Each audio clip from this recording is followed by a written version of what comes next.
Welcome to Waste Sorting 101 with Homewood Recycling. You can find compost bins, recycling bins, and incinerate bins around campus. Paper recycling bins are only found in academic buildings and libraries. Our compost bins accept all food, including meat, dairy, and bones, paper products that have touched food, and plastic containers and utensils made from corn. If it was once alive, it can go in the compost bin.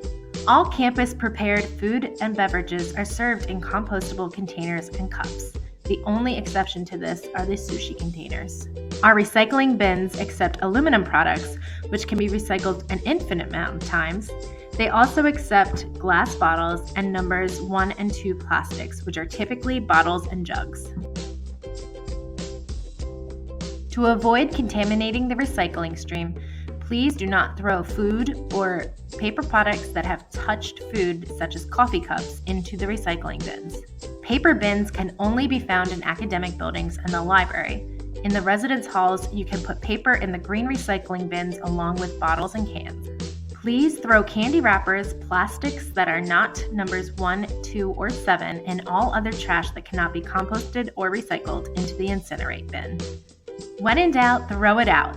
If you're not certain where your waste should go, it is safer to throw it into the incinerate bin rather than risk contaminating the recycling and composting streams.